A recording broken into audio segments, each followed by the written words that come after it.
या संदर्भामध्ये सातारा सांगली स्थानिक स्वराज्य संस्था विधानसभा मतदारसंघामध्ये शिवसेना पक्षाच्या वतीनं आमचे ज्येष्ठ सहकारी सांगली जिल्ह्यातले माननीय तानाजीराव पाटील अध्यक्ष यांच्या उमेदवारीसाठी पक्ष आग्रही होता आणि त्या संदर्भात माननीय पक्षाचे मुख्य नेते आणि राज्याचे उपमुख्यमंत्री एकनाथ शिंदे साहेबांना आम्ही भेटलो देखील।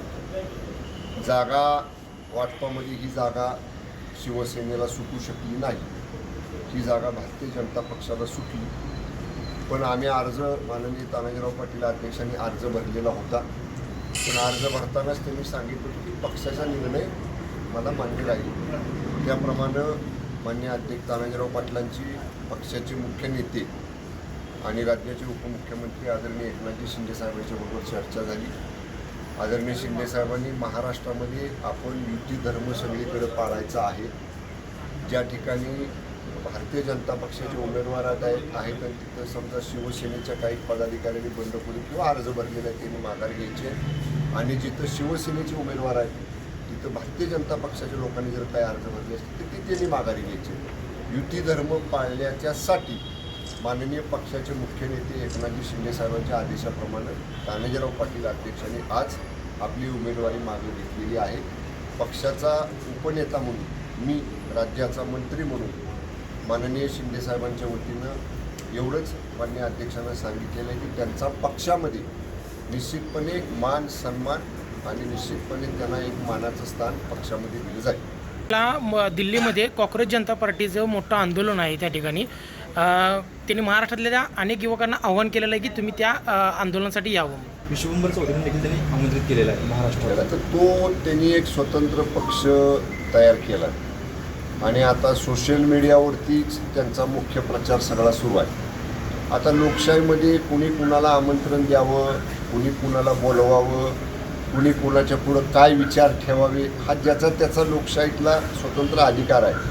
महाराष्ट्रातली देशातली जनता सुज्ञ आहे। देशातली जनता विकासाच्या मुद्द्यावरती, देशाच्या राज्याच्या प्रगतीच्या दृष्टीनं, देशाला राज्याला पुढं नेण्याच्या दृष्टीनं जे नेतृत्व कार्यक्षम आहे अशा नेतृत्वाच्या पाठीमागं राज्य आणि देश आजपर्यंत उभा राहिलेला आहे। त्यामुळे कुणी आव्हान केलं तरी त्याचा काय परिणाम होईल असं मला वाटत नाही।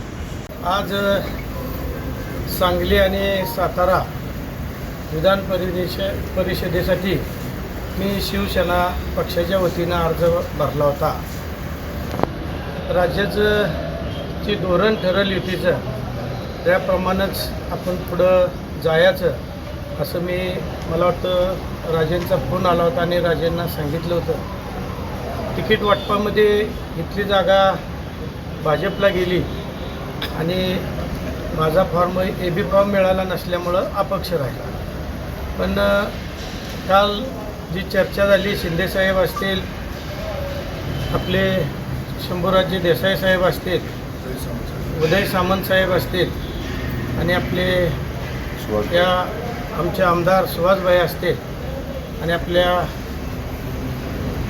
जी समवेत असणारे जे सर्व कार्यकर्ते असतील यांच्या समवेत चर्चा करून आपण युतीचा धर्म पाळला पाहिजे आणि आपल्यामुळं कुठं राज्यात गडबड होणे या दृष्टीनं आम्ही सगळ्यांनी बसून एकत्र आज अर्ज माघारी घेण्याचा निर्णय केला आणि त्या पद्धतीनं आज आपले मंत्री महोदय माझ्या समवेत आलेत आणि मी आज उमेदवारी अर्ज माघारी घेतला। आपण अर्ज माघार घेतलेला आहे, काय भावना तुमच्या? पक्षाचा आदेश आला, आमचे नेते माननीय जयंत पाटील साहेबांनी फोन करून सांगितले की पक्षात असं ठरलेलं आहे, त्यांना उमेदवारी द्यायचे, तो अर्ज मागे। मी कायम पक्षाचा आदेश म्हणणारा कार्यकर्ता आणि गेली 40 वर्ष झालं मी पक्षात ह्या पदाधिकारी म्हणून काम करत आहे, त्यामुळे मी पक्षाचा आदेश तंतोतंत मांडलेला आहे। मी अर्ज काढ म्हणले, माझ्या नेत्याने काढून घेतले।